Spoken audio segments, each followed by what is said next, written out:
Bonjour, bonsoir tout le monde et bienvenue dans l'épisode 92 de l'ESC Made in France. Un nouvel épisode hebdomadaire aujourd'hui avec beaucoup de news concernant des sélections nationales, mais aussi deux artistes qui feront leur entrée à l'Eurovision 2023. Et pour m'accompagner, j'ai Adil ce soir. Bonsoir Adil. Bonsoir. J'ai également Alejandro. Bonsoir Alejandro.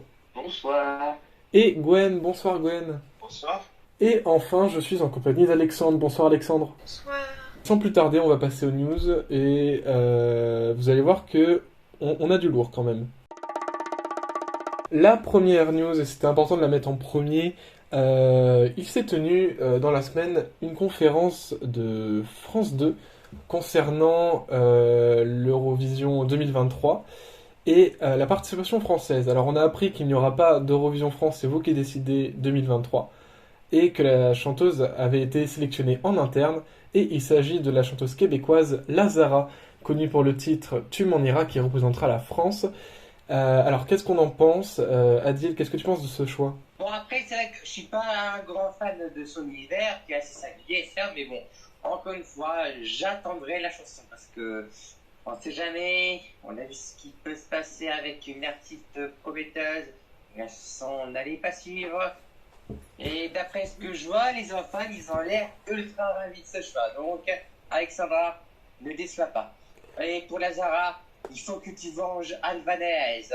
Alors, j'ai personnellement la conférence de presse, elle était pas retransmise en direct malheureusement. Du coup, je l'ai suivie avec le live tweet fait par le compte Twitter de l'Eurovision au quotidien.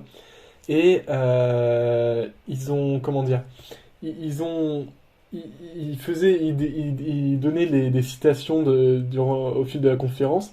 Et à un moment, je crois que c'est Alexandre Radamel qui a dit que c'était pour eux un coup de cœur. Ça s'était décidé sur une rencontre coup de cœur. Et je me suis dit, putain, la dernière fois qu'ils ont dit ça, c'était pour Tom Leb. J'ai eu très très peur à un moment. Mais j'en parlerai tout à l'heure. Lazara, je trouve que c'est un bon choix. Alejandro? Par rapport à la rencontre coup de cœur, on peut respirer. Comparé à Tom Leb, Lazara, ça n'a rien à voir. On a cette époque-là. On a vraiment voilà, une artiste, une vraie, entre guillemets, qui a de la présence, qui a son univers, qui fait ce qu'elle fait, qui est confiante. Et vraiment, je suis très très heureux de ce choix. Lazara, ça fait à peu près un an et demi que j'ai commencé à la suivre, que j'écoute ses titres et c'est toujours un plaisir d'écouter ce qu'elle fait parce que je m'identifie, je me rapproche bien avec son univers. Et confiant aussi pour le titre qui va arriver puisque les compositeurs de cette chanson pour l'Eurovision sont les mêmes que ceux qui ont composé Tu t'en iras. Donc a priori ça ne peut présager que du bon, en tout cas je l'espère. Mais je suis très très content de ce choix pour ma part. Gwen? Pour moi, ça me rassure. Je suis même assez heureux de ce choix. On sent que peut-être par rapport à Albanese, il y aura peut-être plus de professionnalisme de leur part. Après, qu'elle soit québécoise, oui, bon, pourquoi pas. Après, je veux dire, Natacha Saint-Pierre, elle a bien fini 4e en 2001. Céline Dion avait gagné le concours en 88 pour la Suisse. Oui, Bon, il y a des Américains qui ont déjà participé au concours. Voilà, quoi. le Québec, c'est une valeur Je vois sûre. pas pourquoi on ferait ça en France, quoi. Ouais. Bon, forcément, à chaque fois que la France annonce son représentant, il y a toujours une vague de haine, mais bon, ça c'est les Français, ce sera chaque année, même si on gagne, il y aura toujours une vague de haine envers l'artiste, de gens qui n'y connaissent rien, ça c'est sûr. Si Alexandra Rodamiel a eu un coup de cœur, je pense qu'à mon avis, c'est que c'est pas pour rien. Je pense qu'à mon avis, je suis pas du tout inquiet, je pense que je suis assez ravi et si elle dit qu'elle veut gagner l'Eurovision, je pense qu'il faut la croire et franchement, je pense qu'à mon avis que même déjà dès maintenant, je peux dire qu'à mon avis qu'on ne sera pas dans le bottom 5 tout de suite. Et alors, personnellement, quand Lazara a été révélée, je ne la connais pas du tout, hein, je ne la connaissais pas du tout. Puis c'est quand j'ai été écouter du coup le titre Tu t'en iras que j'ai reconnu parce que cette chanson a tourné quand même en boucle assez partout. Et honnêtement, j'ai un sentiment, un très bon sentiment, j'ai ce sentiment qu'en fait on peut avoir la victoire cette année. J'ai l'impression, ou du moins un très bon résultat. Parce que on sent que c'est une vraie chanteuse bien, enfin, qui a son propre univers, mais qui à la fois est un univers assez accessible et avec des influences un peu rétro, mais aussi avec une fraîcheur nouvelle. En tout cas, si son titre ressemble à ce qu'elle fait habituellement, je pense qu'on est entre de bonnes mains pour cette année. Après, bien sûr, j'ai un peu de regret de voir Eurovision France, c'est vous qui décidez, être annulé cette année parce que j'aime bien cette sélection quand même. Mais apparemment, ça devrait revenir l'an prochain, donc on croise les doigts. En tout cas, Lazara, pour l'instant, c'est un très bon choix, je trouve. On attend la chanson, bien sûr, qui devrait arriver dans quelques semaines. Alexandre? Mais moi, franchement, ça me rassure aussi ce choix. Je comprends effectivement hein, que c'était attendu que la sélection soit pas abandonnée. Hein, Alexandra a bien précisé ce point-là. Évidemment qu'on est rassuré par ce choix. Enfin, je pense qu'on l'est tous. On a une artiste extrêmement talentueuse qui aime ce qu'elle fait, qui aime ce qu'elle va représenter et qui, selon moi, peut-être même a des chances de suivre les traces de Barbara Pravi. Hein. Je commence à me poser une question. Parce que c'est vrai que du coup, quand on y réfléchit, le nombre, avant de plaider ce que je veux dire, quand on y réfléchit, le nombre de chansons qu'il y avait dans la sélection française en 2022, le nombre de chansons qui font penser, qui avaient un côté, vous savez, très, très français, très francouillard, je viens d'inventer ce mot, hein, vous savez, très énigmatique, très Edith Piaf, même pour certains morceaux. On a eu énormément de morceaux comme ça. Et en fait, je me demande si la sélection française s'est pas dit justement ah bah ça a marché, bon bah on va faire que ça. Et justement, je me demande aussi si la France à l'Eurovision adulte va pas adopter la même stratégie qu'à l'Eurovision junior. Parce que à l'Eurovision junior, on est revenu et on a envoyé une chanson clairement happy vibes et tout ça, et voilà. Et ça a extrêmement bien marché, on a failli gagner d'ailleurs. Depuis, on a fait que ça, on a adapté un peu le format. Il y a Barbara Pravi qui est arrivée à l'écriture des chansons, et depuis, on a gagné 2 fois. C'est pour dire du succès. Du coup, je me demande, ce serait pas du coup la nouvelle stratégie de la délégation du coup de partir plutôt vers ce type de chansons-là, donc du coup plutôt très balade, etc. Ou en tout cas de partir de quelque chose qui représente vraiment la France et ce que du coup les étrangers aiment à travers la France, pourquoi ils aiment la France en tant que pays et tout ça. Quand on leur parle de la France, généralement ils nous sortent les mêmes clichés. Peut-être jouer sur ces clichés-là. Ouais. Ça serait dommage quand même qu'on envoie toujours la même chose hein. Pour certains pays, ça n'a pas marché. Hein. C'est pour genre Chypre, ils ont envoyé 15 fois, non, 5 fois au moins la même chose, ça a pas fonctionné tous les ans par exemple. Je sais bien. Mais après Chypre, pour moi ça reste totalement différent parce que eux, ils n'ont pas autant ils ont pas autant de matière musicale, de background et de compositeurs. Bon, ils ont toujours le même, hein. Voilà, exactement. Toujours pas Nick Record. Ils ont pas cette ressource que nous on a, et c'est ça qui fait peut-être la différence, je pense. Mais bon, ça, on aura le temps de le savoir. Hein. Du coup, la délégation a dit qu'on connaîtrait la chanson dans environ 3 semaines maximum, si je me souviens bien. Après, ça se trouve, ça sera plus. Faut pas non plus s'attendre à des miracles non plus. Mais voilà. En tout cas, je suis très content de ce choix. J'espère ne pas être déçu. Mais dans tous les cas, on espère au moins un morceau qui du coup respectera les promesses faites par Lazara elle-même, hein, du coup, qui avait parlé d'un titre mystérieux, énigmatique, je crois, et je sais plus ce qu'elle a dit d'autre, mais c'était dans ces ces horreurs. C'est bizarre parce que mystérieux, énigmatique, quand j'entends ça, je pense à la chanson Nuit Pauline de Pauline Shine. Oui, mais en plus, tu sais, il y a un autre truc, c'est que ils ont aussi parlé alors je sais pas si c'est, je sais pas ce que ça veut dire exactement, enfin en tout cas ce que c'est censé dire, mais ils ont parlé aussi de sonorité à la ABBA. Et alors ça fait vraiment bizarre.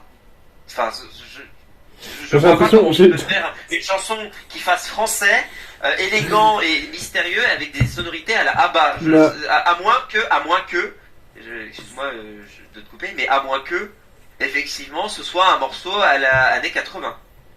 Et dans ce cas-là, tout prendrait son sens. Bah, en fait, ils ont dit qu'elle avait plusieurs sonorités en même temps. Je crois qu'ils ont dit aussi Brel, ils ont dit Dalida, ils ont dit. Enfin, et en fait, ils ont mis un peu tout et n'importe quoi, j'ai l'impression. Du coup, ouais, on sait pas vraiment trop à quoi Ouais, c'est s'attendre. vrai que pour le coup, le melting pot très intéressant. Après, tant qu'ils le font bien, ça va quoi.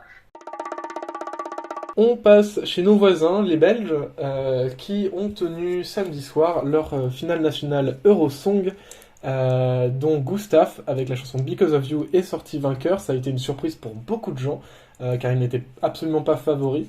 Adil, qu'est-ce que tu as pensé de l'Eurosong et qu'est-ce que tu penses de Because of You? La chanson. Avant, j'avais dit que en fait c'est non. Et c'était mon bonheur 1. Et avec le recul et l'âge qu'il avait donné, bah, c'est pas mal en fait. Hein.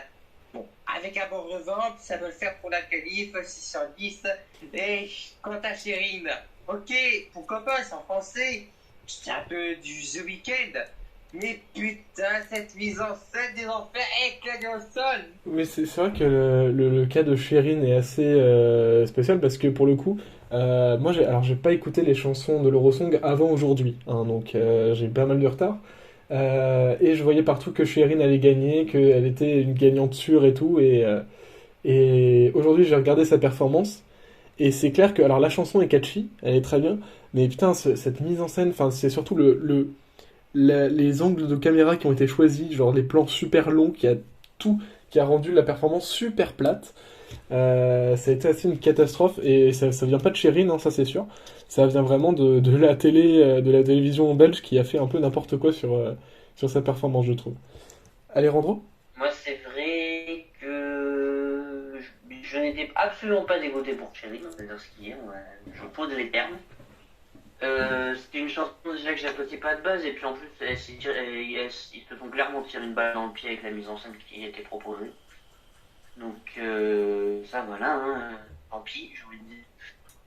Après, concernant Gustave et sa chanson Because of You, je trouve ça bien. C'est quand même une certaine qualité, je trouve. C'est quand même une chanson qui est travaillée, il y a un esprit, etc. Mais je trouve ça quand même, je sais pas trop, un peu cheapos quand même sur les bords à certains moments. Mais après, voilà, sa performance est assumée, il a tout fait de bout en bout, lui, voilà, il s'est amusé, et il a présenté sa chanson comme il devait le faire, et puis, on va pas se le cacher, ça change aussi un petit peu pour la Belgique, donc le fait que ce soit lui qui aille représenter la Belgique cette année à l'Eurovision, bah, ça me déplaît pas non plus. Après, à voir ça a donné, une fois qu'on aura toutes les chansons, etc. Mais en termes de qualification, je suis pas sûr, donc à voir. Gwen? J'ai regardé la sélection samedi soir et j'ai envie de dire que j'ai vécu mon premier Eurodrama de cette année 2023. Pardon. 2013, waouh! Je suis revenu 10 ans en arrière. Je suis fatigué. Franchement, j'étais très déçu, surtout pour Gala Drago, parce que Gala Drago avait vraiment une excellente chanson pour l'Eurovision, qui était assez sensible, j'ai envie de dire. C'était une très très belle balade, même très bien interprétée en plus. J'étais vraiment dégoûté pour elle, surtout qu'elle a fini première du jury en plus, avec Chérine qui était un point derrière. Je comprends pas, on va dire, ce vote du public. Bon, après, à part les Starlings, ça me gênait pas. Mais j'avoue que Gustave, moi, je trouve que c'était un peu du déjà vu, quoi. Enfin, personnellement, Gustave, j'ai du mal à le voir en finale de l'Eurovision. Même si il a déjà côtoyé la scène de l'Eurovision parce qu'il a été choriste de Sonic et de Hooverphonic. Mais bon, je pense qu'après, vocalement, ça devrait le faire. Mais je sais pas, enfin, je suis pas convaincu par Gustave. Et j'aurais peut-être préféré Galadrago, ou même à la limite The Starlings, qui avait une chanson qui était totalement faite pour l'Eurovision aussi. Voilà, après, vraiment, la Belgique pour l'instant, c'est pas du tout mon favori, et loin de là. On peut voir que les résultats ont été très très serrés, hein. Il y a très peu de Il y a points eu d'écart, 8 hein. points, je crois, sur les 4 premiers. Et puis au moins, avec une chose positive, c'est que ça change des habitudes du pays. Hein. Oui, ça c'est sûr. Ça c'est sûr que ça change des habitudes de la Belgique. Alors personnellement, du coup, j'ai écouté les chansons aujourd'hui, donc c'est tout frais dans ma tête encore. Et bon, clairement, c'était pas la sélection du siècle, hein. L'Eurosong cette année, j'ai trouvé ça assez faible, hein, pour la plupart des chansons. Euh, je dois dire, avant de parler de Because of You, je veux dire que la chanson de Galadrago, c'est un, un gros rendez-vous manqué pour la Belgique. Parce que je pense que ça aurait pu aller titiller le top 5 à l'Eurovision, hein. Sa chanson, clairement, la performance était prête. La voix est là, quoi. Enfin, je trouvais que ce qu'a proposé Galadrago, ça revenait un petit peu à ce que, dans un certain sens, à ce qu'avait proposé Loïc Noté ou Blanche à l'époque. Euh, un, comment dire, un univers assez euh, original, un peu sombre, mais aussi très, bah, qui embarque beaucoup le spectateur. Et je trouvais que du coup, T'inquiète avait toutes ses chances pour faire un bon résultat à l'Eurovision. Et c'est un gâchis, quoi. C'est un gâchis. Après, du coup, Because of You. Bah alors, j'ai pas trouvé ça mauvais. Enfin, en tout cas, j'ai pas trouvé ça désastreux, comme j'ai pu lire sur les réseaux sociaux. Ça a le mérite d'être un peu original, je trouve, dans ses sonorités. Enfin, c'est des sonorités qu'on n'a pas l'habitude d'entendre dans les Eurovisions récents, avec un petit peu des influences de la disco, des trucs comme ça, donc c'est assez cool. Bon, les paroles, c'est pas les paroles du siècle, ça c'est sûr. Après, oui, du coup, j'aime bien quand même. Ça peut passer. J'ai trouvé que ça ressemblait un petit peu à une chanson qu'on pourrait entendre. Alors, je sais pas s'il y a des gens qui regardent, mais une chanson qu'on pourrait entendre dans un lip sync de RuPaul Drag Race. Je trouvais que ça faisait enfin, c'était très le style. Je dirais même plus dans les années 90 en radio. Hein. Oui, même. Mais en tout cas, bah oui, je pense pas que ça ira en finale. Par contre, Because of You, c'est pas le genre de chanson que je m'attends à voir en finale non plus. Euh, puis, euh, Puis j'aimerais terminer sur le fait que si Gustave va dans cette tenue à l'Eurovision, Dieu merci que le Barbara Dex Award n'existe plus, parce que ça a le mérite d'être original au moins, mais c'est un peu space. Alexandre? Honnêtement, j'étais extrêmement stressé parce que moi j'étais pour Chirine all the way. Voilà, je vais pas m'en cacher. Euh, et j'avais peur que les Starlings. En fait, j'avais deux souhaits que déjà Chirine l'emporte, mais si pas elle, alors que ce ne soit absolument pas les Starlings. Euh, je- alors, j'ai eu un des deux, mais j'ai quand même réussi à être extrêmement déçu en apprenant que c'était Gustav qui avait gagné. Euh, c'est inexplicable, c'est vraiment un résultat, encore une fois, qui sort de nulle part. Je pense que ça va être une trend de ce concours, dans cette saison. Enfin, je ne comprends pas, c'est inexplicable. Ça sort vraiment. Enfin, clairement, on a d'un côté un jury qui était à fond dans du coup déjà la balade à la Billie Eilish de Gala que j'ai beaucoup aimé aussi, que j'aurais vraiment qui m'aurait franchement pas dérangé. Ouais, pour moi, c'était la performance de la soirée, hein. Ouais, clairement. Euh, et c'était quoi le début de ma phrase? J'ai oublié. Ça t'aurait pas dérangé que Gala soit gagnante? Oui, mais avant ça, attends. Enfin, bref, enfin, voilà quoi. Ça m'aurait absolument pas. Ça m'aurait pas du tout dérangé de l'avoir remporté, bien sûr. Euh, donc déjà on a ça, on a un jury qui clairement a deux gros favoris, aucun d'entre eux n'a gagné, enfin aucune d'entre elles. Et d'un côté on a un public flamand totalement à l'antipode, je dirais, du choix du jury, qui au contraire vote pour une chanson aseptisée et sans aucun intérêt, je veux le dire, de la chanson de Starlings, qui clairement, pour moi, n'a aucune substance. D'ailleurs, ça me fait rire, mais parce que le duo lui-même avait dit qu'ils avaient sélectionné cette chanson plutôt que Oceanside, parce que la chanson était extrêmement personnelle pour eux, parce que ça leur a rappelé un moment entre eux. Il y avait cette idée d'intimité par rapport à la chanson, vis-à-vis de la chanson, et au final, plus tard, on a appris que la chanson avait été écrite par des Suédois et dans un songwriting comme qui a été rejetée de la sélection allemande. Déjà, la sélection allemande, c'est pas ouf, mais pour être rejetée de la sélection allemande, je suis désolé, mais franchement, ça veut dire que la Belgique a été à un petit point d'avoir envoyé une chanson qui littéralement, que même l'Allemagne ne voulait pas. Alors franchement, je suis désolé. Moi, je l'avouais.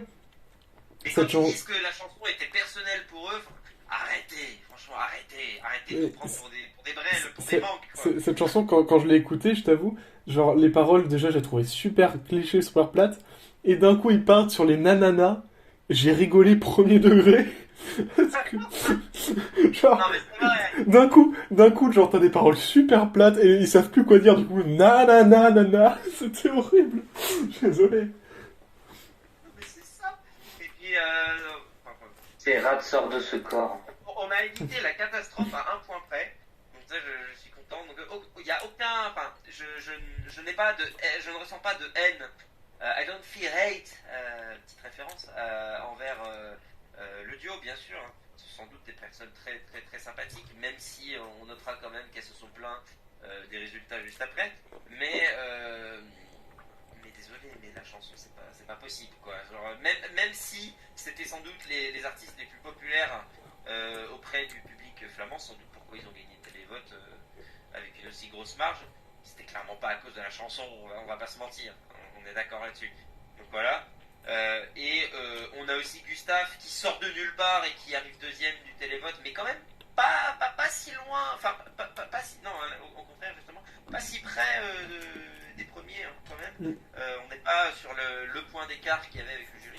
Et au final, tout ça pour dire qu'au final, on a ni le premier, ni le net vainqueur du télévote, ni les deux plus gros préférés du jury qui remporte cette sélection. Donc clairement, on a un vainqueur ovni qui ne sort de nulle part. C'est pas souvent, hein. C'est pas souvent. Effectivement. Et du coup, pour arriver au sujet principal, cette chanson, c'est pas mauvais, c'est clairement pas mauvais en soi. Ça pourrait faire le taf dans une sélection genre pour la Croatie ou je sais pas quel autre pays. Mais honnêtement, je sais pas, ça sonne daté selon moi, ça sonne comme une chanson qui aurait pu représenter justement la Belgique en 2004, quoi, à la place de One Life, et qui terminerait dans le fin fond du classement. Donc, honnêtement, ça peut se qualifier, mais honnêtement, si ça se qualifie, ce serait un peu un scandale. Et voilà, donc je suis désolé, mais quand t'avais même si moi personnellement j'ai adoré la performance scénique de Shirin, mais à part sur le point des caméras, ça je suis d'accord, ça on est d'accord là-dessus, mais sinon j'ai aimé le décor, disons. Le décor est mignon, ouais. Mais même sans Shirin, il y avait d'autres choix intéressants, il y avait Gala, puis il y en avait d'autres. Pourquoi enfin je sais pas, je ne comprendrais pas. Donc pour moi, cette sélection, c'est pour ça que je reste du côté, personnellement, je préfère les sélections internes aux sélections télévisées où c'est le public qui choisit, parce que pour éviter ce genre de douille, ce genre de drame. Par contre, ce que j'ai trouvé bien, c'est que contrairement à d'autres sélections nationales, la Belgique, l'Eurosong, avait le télévote proportionnel. Il faut faire des télévotes proportionnels, s'il vous plaît. Prenez exemple sur la Belgique. On va passer à l'Estilaul, dont les 2 premières demi-finales sont tenues jeudi soir et samedi soir. Elles ont vu se qualifier dans les 2 demi-finales, donc je vais vous faire la liste des qualifiés. Alors les qualifiés donc par ordre alphabétique sont Alika avec Bridge, Andreas avec Why Do You Love Me, Annette et Freddy avec You Need to Move On, Bedweters avec Monsters, Inger avec Awaiting You, Janek avec House of Glass, Mels avec So Good at What You Do, Melik avec To You, Oli avec Venom, Sissi avec Lighthouse, et les 2 artistes qui viennent d'être repêchés sont Elisa avec Bad Philosophy et Mia avec Uksam Koraga.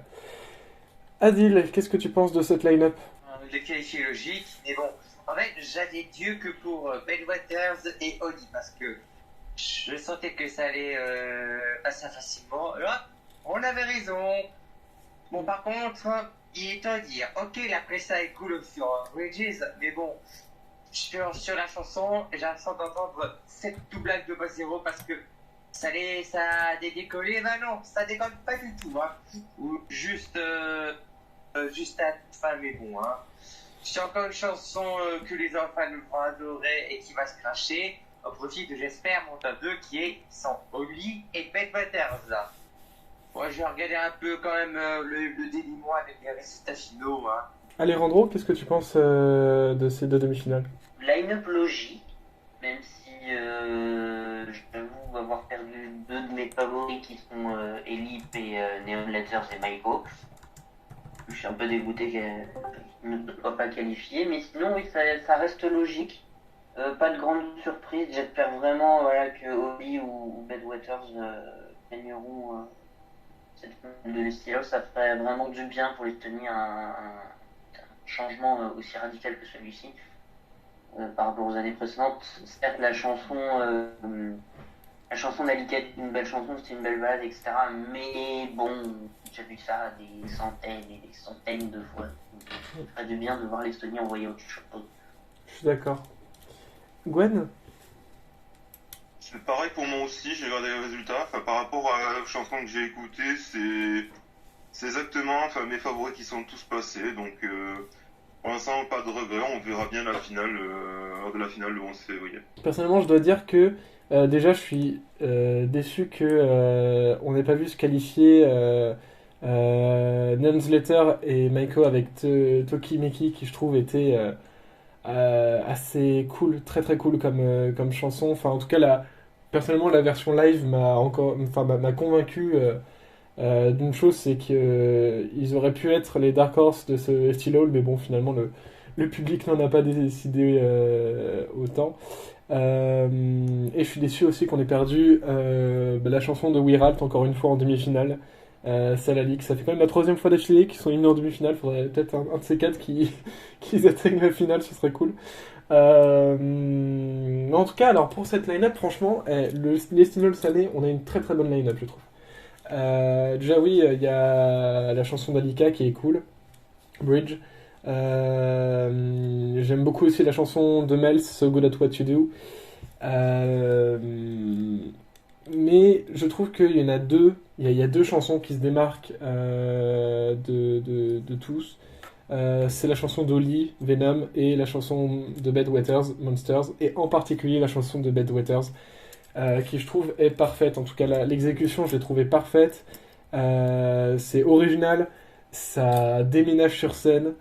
Et puis bon, ça se voit qu'ils s'amusent bien sur scène en tout cas. Mais ouais, je pense que si l'Estonie veut avoir un très très bon résultat cette année, parce que je pense que la chanson d'Alika pourrait se fondre dans la masse à l'Eurovision. Je pense que si l'Estonie veut avoir un bon résultat cette année, c'est soit avec Oli, soit avec Bedweters, qui, je trouve, enfin, c'est du rock très très bien fait, quoi, très très bien produit. Et surtout, c'est très cool. Voilà. Et les costumes de monstres, souvent, ça a tendance à marcher à l'Eurovision. Donc, ça peut être cool, hein, d'envoyer ça. Mais ouais, et du coup, Venom, qui est aussi très très bien produit, et puis la voix du gars est assez folle. Donc, ouais. En tout cas, moi, je pense que le 11 février, il y a beaucoup de sélections en même temps. Mais je pense que l'Estilaul sera dans les sélections que je regarderai.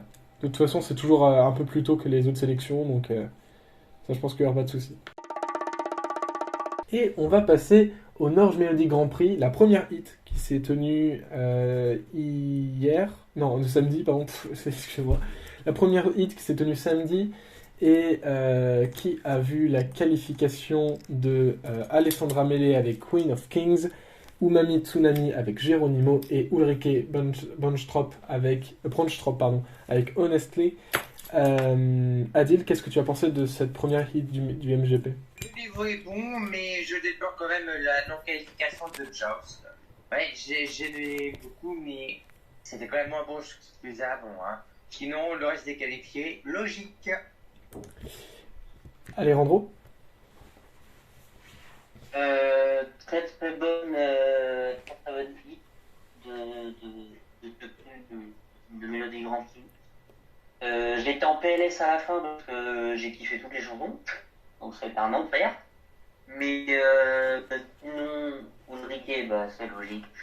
Est-ce que ça surprend quelqu'un? Personne. Très content pour Alessandra Mele, son direct était nickel. Franchement, il n'y avait rien à dire, c'était super bien exécuté. La high note, la whistle note, franchement, super bien et tout. Et Umami Tsunami, très content parce que d'habitude, c'est un type de chanson que j'aime pas, et là, je sais pas, j'ai réussi à accrocher, ils m'ont emmené dans leur truc, et c'était 3 minutes de pur bonheur. Mais sinon, à la fin, j'ai galéré, ouais. Mais je suis content pour ces trois-là, et j'espère que le hit 2 ait un niveau similaire, voire mieux. Gwen? Moi, je dirais pour l'instant, la Norvège produirait, j'ai envie de dire, une sélection de qualité. Surtout pour avoir écouté cet après-midi, en fin d'après-midi, la seconde demi-finale. Vraiment, j'ai l'impression que les titres sont vraiment, mais alors de qualité, vraiment, j'ai complètement adoré chaque titre. Je dirais que les résultats sont assez logiques, j'ai envie de dire même à la limite que Ulrike pour moi est la grande favorite pour la victoire finale. Et vraiment, je souhaite énormément qu'elle revienne. Qu'elle puisse fouler même la scène de l'Eurovision, parce qu'elle aurait dû le faire en 2020, mais à cause du Covid, elle n'a pas pu. Ensuite, après Queen of Kings, vraiment, c'était un coup de cœur pour moi aussi. J'ai vraiment adoré cette chanson aussi. Si elle sera choisie, bon, moi, ça m'ira sans problème. Après, pour la troisième place, j'étais un petit peu au choix, j'ai envie de dire. Mais on va dire, Geronimo, ça me gêne pas tant que ça. Ça me va bien aussi. Mais par contre, je veux dire, la seconde demi-finale, elle va devenir très prometteuse aussi. Et vraiment, je pense que la Norvège vraiment frappe un gros coup cette année. Alexandre?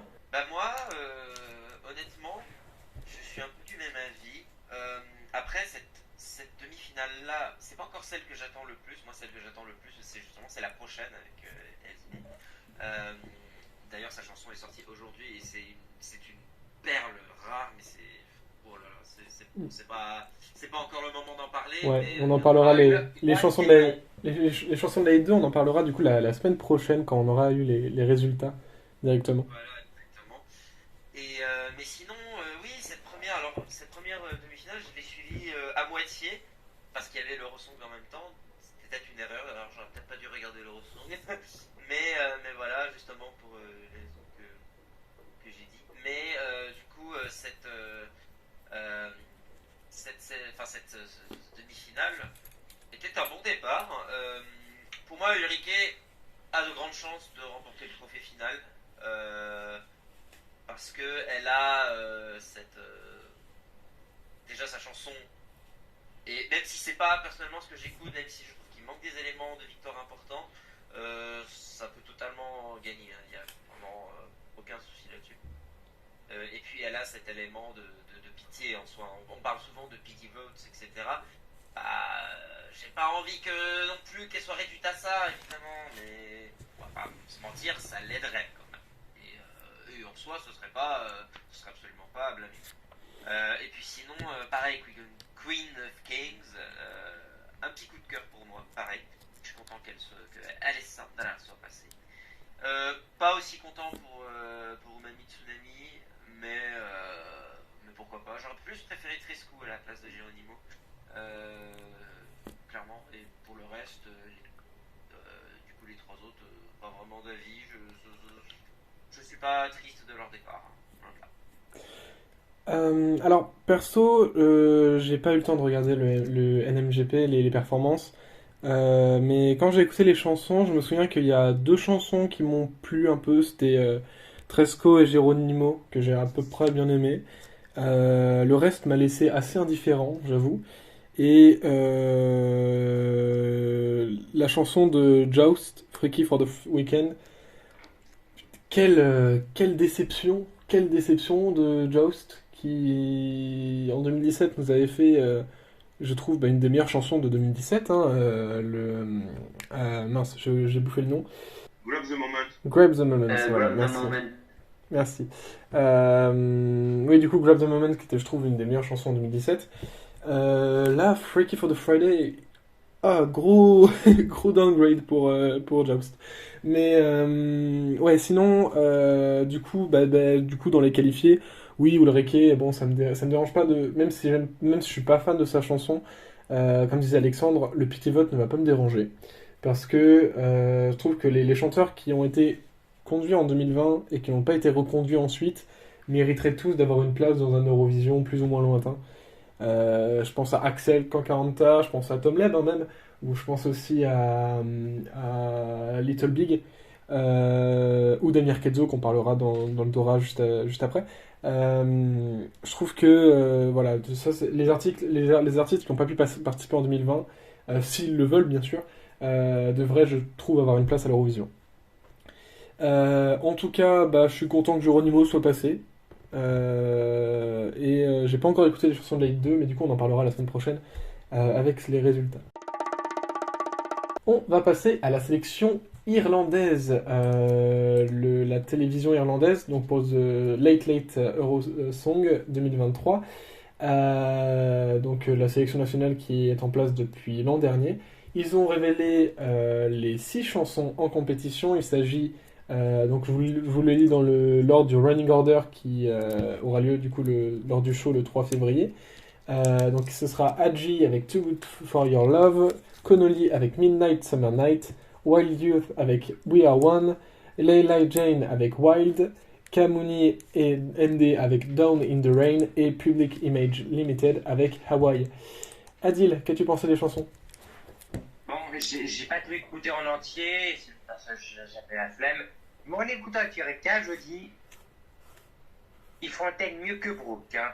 Bon, pas sûr qu'ils puissent se qualifier, mais ils feront peut-être mieux que Brooke. Hein. Et même BFM TV a dit que le chanteur des Sex Pistols pourrait faire l'Eurovision pour l'Irlande du Nord. Eh ouais, la France a un max de désinformation. Oui, donc pour la sélection du coup nord-irlandaise. En tout cas, alors personnellement du coup, parce que du coup les autres vous n'avez pas écouté encore les chansons irlandaises, je suppose, et je vous encourage à le faire très vite parce que je pense que c'est une des meilleures sélections cette année. Ça fait bizarre de dire ça parce que je pensais jamais dire que l'Irlande avait une des meilleures sélections, et pourtant c'est vrai. Sur les 6 chansons, il y en a 4 que j'ai trouvé incroyables. Donc il y en a que 2 qui m'ont déçu, hein, donc les 2 vite fait qui m'ont déçu, je crois que c'est Wild Youth avec We Are One et Adji avec Too Good For Your Love que j'ai trouvé un petit peu en dessous, même si Adji est un des favoris des fans, même le favori, non pas le favori mais un des favoris en tout cas. Mais les 4 autres, du coup je commence avec Connolly, Midnight Summer Night, c'est toute une vibe cette chanson. Elle est super agréable à écouter et elle t'emporte quoi. Elle t'emporte, elle est très très cool. Wild de Layla Jane, alors d'habitude c'est pas du tout le style de musique que j'écoute, Wild, et pourtant, mon Dieu, qu'est-ce que ça fait du bien, qu'est-ce que c'est qualitatif et qu'est-ce que le refrain te rentre en tête. J'ai très hâte de voir la performance de Wild. Down in the Rain, du pur rap à l'Eurovision, ça serait trop cool d'en voir, et là c'est bien fait. Franchement, foncez l'écouter. Et alors, là j'ai un petit problème, parce que la chanson que j'ai préférée, c'est Hawaii de Public Image Limited. Déjà, alors parlons de la chanson. Déjà, Hawaii, donc c'est une chanson qui est, alors elle est totalement en décalage avec toutes les autres chansons qui sont proposées dans la sélection. C'est une chanson super douce. Avec le chanteur des Sex Pistols qui est le chanteur du groupe, C'est totalement différent par rapport à ce qu'il faisait à l'époque. À l'époque, c'est du punk, là, c'est totalement différent. Et alors, Hawaii, c'est une chanson qui m'a presque fait pleurer, je dois bien admettre, surtout quand j'ai appris, grâce à ce reportage de BFM TV d'ailleurs, le message de la chanson, qui est une chanson sur sa femme qui est atteinte d'Alzheimer. Hawaii représentant du coup les souvenirs qu'ils ont ensemble, les beaux souvenirs qu'ils ont ensemble. Hawaii, I remember you, you remember me, etc. et tout. Et j'ai trouvé magnifique la musique derrière magnifique. Et je pense que c'est une de mes chansons préférées des sélections nationales cette année. Mon problème étant que, c'est que le chanteur principal a, disons, des prises de position politique très limites dans les médias.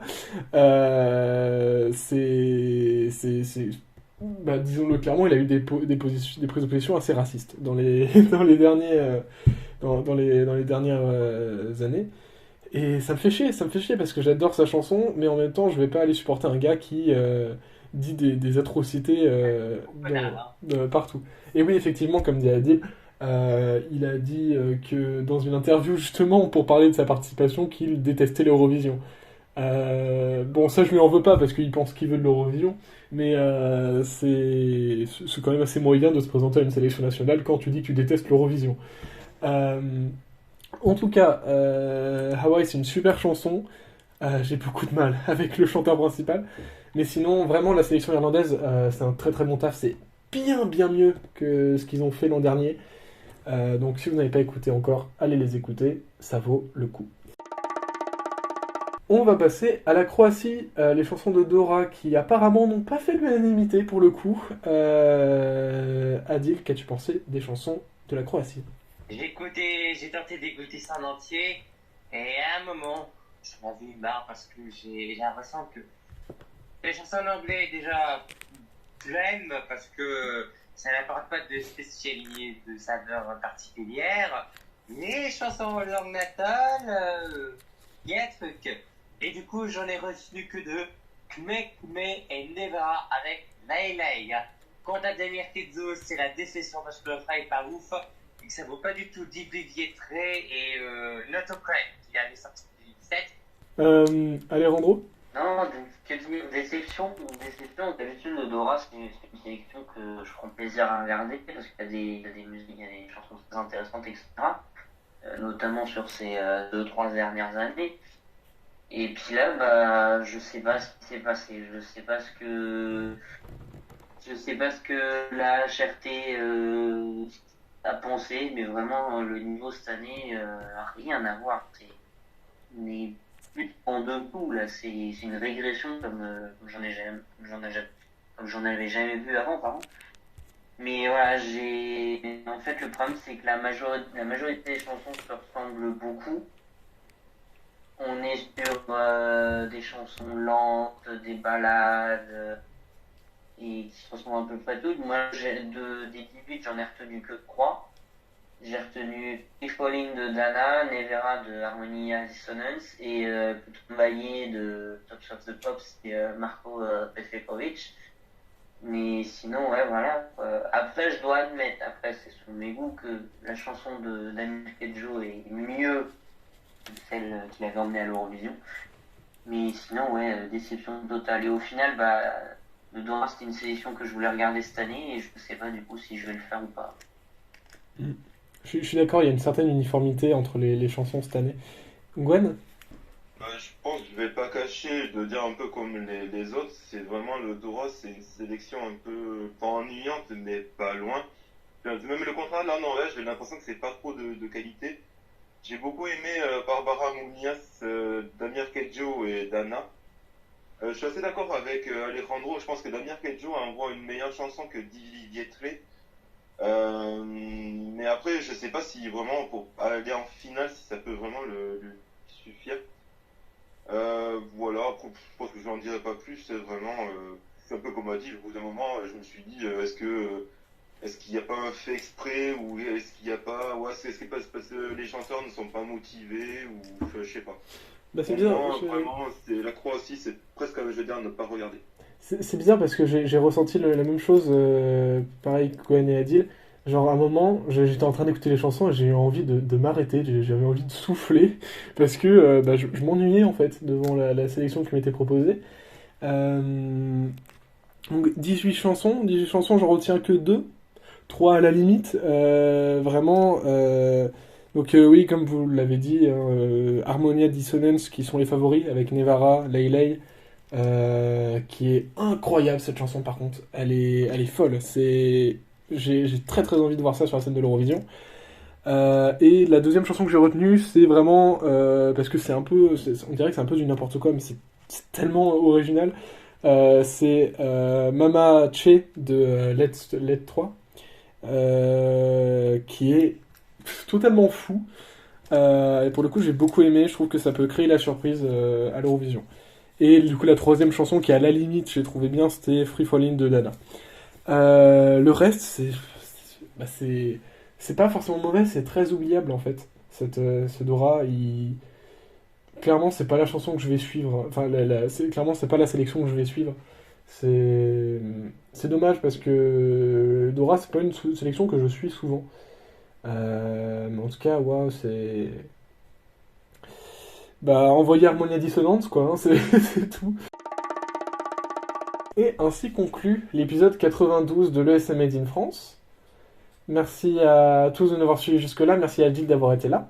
Merci beaucoup. Merci à Alejandro. Avec grand plaisir. Merci Gwen. Merci beaucoup. Et merci Alexandre. Ouais, ça fait plaisir. Toi aussi. Merci.